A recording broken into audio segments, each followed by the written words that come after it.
नमस्कार स्टूडेंट्स, आज हम स्टडी करेंगे endocrine glands and their functions. अभी तक हमने चैप्टर में स्टडी किया neuron, structure of neuron, nervous system में हम स्टडी कर रहे थे।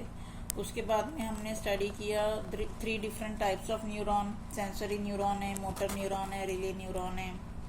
Then we studied synapse, neurotransmitter. अब हम स्टडी करेंगे एंडोक्राइन ग्लैंड्स और उनके functions. We salivate when we see delicious food. We feel tense or anxious while making important decisions. We digest different types of food that we ingest. Children grow tall during the early years of their life. Voice of boys crack during puberty. Lactation begins during motherhood. Do you know why these changes occur? तो ये जो भी examples यहाँ पर दिए हुए हैं कि जब हम कोई फूड देखते हैं, डिलीशियस फूड देखते हैं, तो हमारे मुंह में अपने आप पानी आता है, हम थोड़ा सा टेंस हो जाते हैं या एंशियस होते हैं जब हम कोई इम्पोर्टेंट डिसीजन हमें लेना होता है। हम डिफरेंट टाइप्स ऑफ फूड हमारे स्टमक में डाइजेस्ट हो जाते हैं। चिल्ड्रन की हाइट इंक्रीज हो रही है।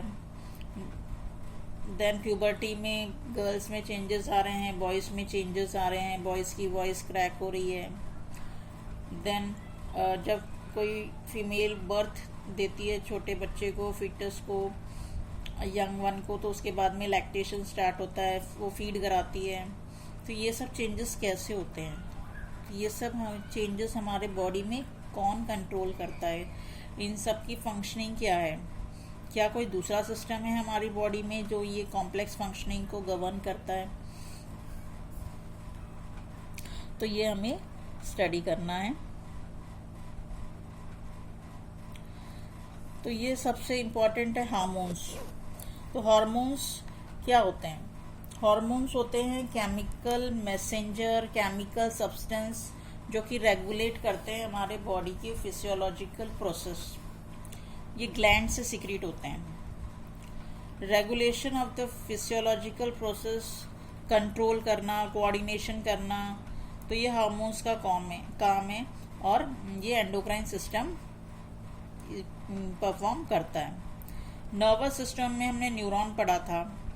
नर्वस सिस्टम और एंडोक्राइन सिस्टम दोनों का काम है हमारे बॉडी के फिजियोलॉजिकल प्रोसेस को कंट्रोल करना।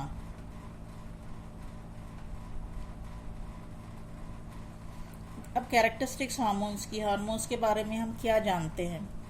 हार्मोन्स केमिकल मैसेंजर्स होते हैं। ये मैसेज एक जगह से दूसरे जगह पर पहुंचाते हैं, एक साइड से दूसरे साइड तक ये मैसेज पहुंचाते हैं कि आपको ये फंक्शन परफॉर्म करना है। ये ऑर्गन्स को हेल्प करते हैं डिसाइड करने के लिए कि हमें क्या काम करना है, कब करना है। तो हार्मोन सिक्रीट कौन करता है?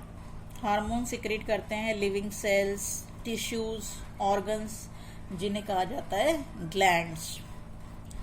हार्मोन्स बिल्कुल स्मॉल क्वांटिटी में सिक्रीट होते हैं इन ग्लैंड्स के द्वारा। Hormones specific target, specific cell, specific tissue पर जाकर ही वर्क करते हैं या टारगेट करते हैं और उन्हें टारगेट साइट्स कहा जाता है। They are generally slow in action. तो ये जनरली स्लो होते हैं, लेकिन इनकी जो इफेक्ट है, इनका जो वर्क है, वो लॉन्ग लास्टिंग होता है। दे आइदर एक्सेलरेट और इनहैबिट अ रिएक्शन। तो या तो ये किसी रिएक्शन को फास्ट कर देते हैं या उसे रोकने का काम करते हैं। तो hormones they are chemical messengers, message पहुंचाने का काम करते हैं ये। They are secreted by living cells, tissue, cell, और जिन टिश्यूज से, जिन सेल से ये सिक्रीट होते हैं उन्हें हम कहते हैं glands. They are secreted in very small quantity. They act upon specific cell, tissue, organs, and they are called target sites. They are generally slow in action but have long-lasting effects. They either accelerate or inhibit a reaction.